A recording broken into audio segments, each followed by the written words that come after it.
السلام علیکم ورحمۃ اللہ وبرکاتہ نحمده ونصلی علی رسولہ الکریم اما بعد۔ آج کا سبق سن لیجئے۔ آج کے سبق کی سرخی ہے حضرت محمد صلی اللہ علیہ وسلم کی سیرت، پارٹ نمبر 184۔ آپ صلی اللہ علیہ وسلم کا دلی ارادہ تھا اپنی ننیال میں ٹھہرنے کا۔ یہ بھی مورخین نے لکھا ہے، آپ کے دل میں یہ تھا کہ مدینہ میں کہاں ٹھہروں، بھئی میرا ننیال ہے یہاں، میں وہاں ٹھہروں گا، یہ ان کے دل میں تمنا تھی۔ لیکن اللہ کی طرف سے یہ حکم نہیں تھا۔ تب باب السلام جہاں آج کل ہے وہاں بنی نجار رہتے تھے، وہاں پر جا کر اونٹنی بیٹھی، اور اونٹنی جب بیٹھی تو بنی نجار یہ سمجھنے لگے کہ شاید ہمارے گھر میں حضور صلی اللہ علیہ وسلم قیام کریں گے، لیکن آپ نے جو ہے سامان اتارنے سے منع کر دیا۔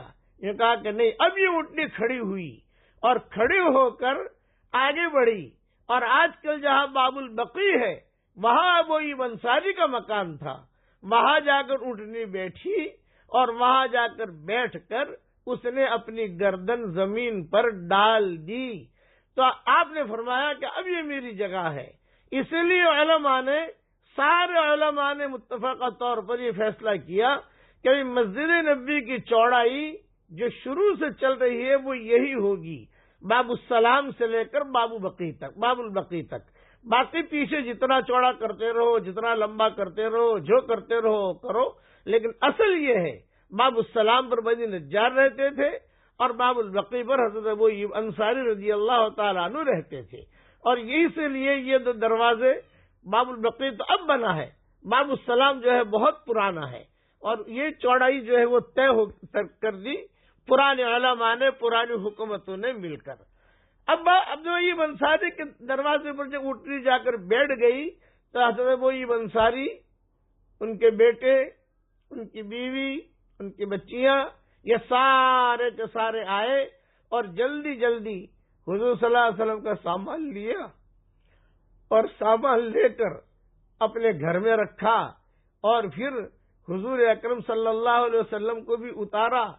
سارے صحابہ ساتھ تھے، ان میں سعد بن معاذ، اسید بن حضیر، مصعب بن عمیر، حضرت عمر، عمار بن یاسر، حضرت صہیب، حضرت علی، حضرت ابوبکر، ان کے نام سر فہرست ہیں۔ لیکن چونکہ مدینہ منورہ میں آئے ہیں تو ان میں مدینہ کے جو ذمہ دار تھے وہ اسید بن حضیر، اسد بن زرارہ، سعد بن معاذ، یہ جو ہے مدینہ منورہ کے ذمہ دار تھے، چودھری تھے۔ انہوں نے استقبال کیا حضور اکرم صلی اللہ علیہ وسلم کا۔ ابو ایوب انصاری سامان اٹھا کر اپنے گھر میں رکھتے تھے۔ یہود نصارہ بھی دیکھنے کے لیے آ گئے، چونکہ باب الحوالی قریب ہے وہاں سے، اور بنو قریظہ بھی قریب تھے، کوئی دور نہیں تھے۔ یہ سارے کے سارے دور سے کھڑے ہو کر دیکھتے تھے اور اشارہ کرتے تھے کہ ہاں یہ وہی نبی ہے جس کا ہمیں انتظار تھا، یہ وہی نبی ہے جس کا ہمیں انتظار تھا۔ ابو ایوب انصاری کا مکان 2 منزلہ تھا، تو سارا سامان حضور اکرم صلی اللہ علیہ وسلم کا یہ ابو ایوب انصاری نے اوپر رکھا، اوپر کی منزل میں۔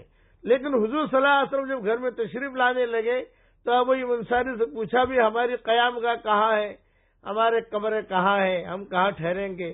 تو ابو ایوب انصاری نے کہا کہ حضرت اوپر آپ کا ہم نے اوپر قیام گاہ رکھی ہے۔ تو آپ نے فرمایا نہیں، مجھے نیچے ٹھہراؤ، اس لیے کہ میرے پاس مہمان آئیں گے ملنے کے لیے، تو تمہیں تکلیف نہ ہو، وہ یہیں سے مل کر چلے جائیں گے، اور میرے لیے بھی چڑھنا اترنا سارا یہ سہولت ہو جائے گی۔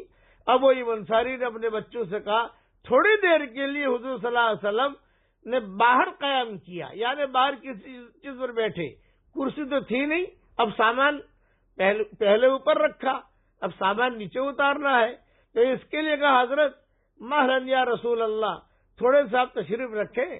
تو اوپر سے سارا سامان جو ہے وہ نیچے اتارا، اور نیچے اتار کر پھر حضور اکرم صلی اللہ علیہ وسلم کے لیے حضرت ابوبکر نے ایک بچھونا بچھایا ابو ایوب انصاری کے مکان پر، یعنی گویا کہ نیچے قائم کیا حضور صلی اللہ علیہ وسلم نے، اور ابو ایوب انصاری اتنے خوش، میرے گھر میں چاند آ گیا، میرے گھر میں چاند آ گیا۔ حضرت انس فرماتے تھے کہ حضور صلی اللہ علیہ وسلم جب مدینہ منورہ داخل ہوئے تو مدینہ منورہ کا ذرہ ذرہ چمک گیا، اسی لیے اس کا نام اب مدینہ المنورہ پڑ گیا۔ اور حضور صلی اللہ علیہ وسلم کے آنے سے اتنی خوشی مدینہ والوں کو ہوئی، اس خوشی میں مشرکین بھی ساتھ تھے۔ یہ پوائنٹ یاد رکھنا، یہود ساتھ نہیں تھے، کچھ یہودی علماء وہ قبا میں آ کر مل گئے تھے، بڑے بڑے علماء تھے، کچھ یہاں آئے تھے، لیکن اب ان کی تفصیل بعد میں بتاؤں گا انشاءاللہ کہ یہودیوں نے کیا کیا حضور صلی اللہ علیہ وسلم کے ساتھ۔ اب یہ خوشی کا ماحول ہوا، صدیق اکبر رضی اللہ تعالی عنہ نے حضور کے لیے بستر لگایا، یہ آپ کی قیام گاہ ہے۔ حضور آج کل جہاں مسجد نبوی ہے وہاں مشرکین کا قبرستان تھا، حضور کھڑے کھڑے دیکھتے رہے، پوچھتے رہے بھئی یہ کیا چیز ہے، یہ کیا چیز ہے۔ بقیہ تفصیل کل پوری کروں گا انشاءاللہ۔